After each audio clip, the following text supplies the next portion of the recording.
Hello guys, Channel NFL Today. We saw head coach Sean McVay, and he addressed the media discussing the relationship between Jared Goff and center Brian Allen. Take a look.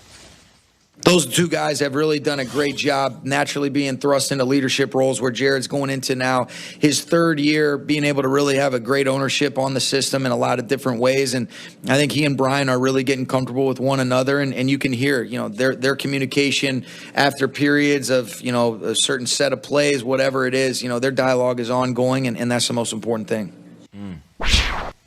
They're waking up out there on the West Coast. So let's talk about these quarterbacks. I like them. There's a lot to them. They're all going to face a lot of pressure and criticism this season. So with the whiteboards, we're going to do a pressure scale from 1 to 10. And I want to start with Jared Goff. How much pressure is he under going from 1 to 10? Of course, a lot to consider here coming off a Super Bowl loss. Okay.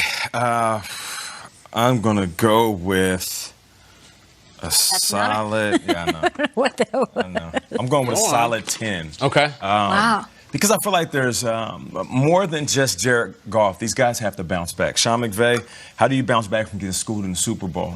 You got Cooper Kupp now back healthy. Todd Gurley, how do you bounce back from that huge dip at the end of the season? For me, it's all these different individuals that are going to have to answer these questions about bouncing back.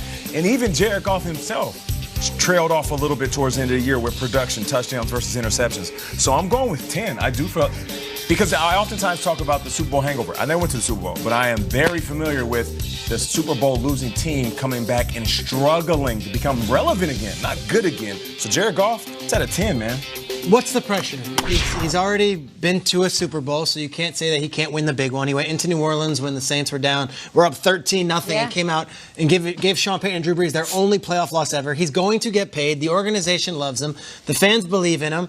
I say 5. I mean, this contract is looming, but what's the pressure? If the Rams go 9-7 and don't go 14-2, he still took his team to the Super Bowl last year. True. Yeah, there will be question marks, but there are a lot of quarterbacks in this league who haven't won squat. Jared Goff has already done a lot more than some of the all-time greats, getting to a Super Bowl and leading his team in New Orleans again that win. So I'm going to say 5. I don't think there are a lot of other quarterbacks in that conference who have a lot more pressure on them than Jared Goff. Okay. The pressure is history, and I'm going to say a 10 with an infinity symbol next to it. I know how this industry works. We all do. That Super Bowl is notorious and infamous, and it will be played for the next 50 years in every countdown show of greatest defensive performance ever, in the Belichick legacy, in the Brady legacy, and it's always going to be Jared Goff. That Super Bowl for him is a life tattoo. It will never go away. Now, you can get other tattoos around it. You can surround it. Matt Ryan has a 28-3 tattoo. I don't care if he wins 5 more Super Bowls. That will always come up. Guys, statistically, he wasn't that terrible in that game. He was skittish. He was off. He literally committed a false start penalty. I want to see Jared Goff regroup from that, but it will never go away until he does. Infinite.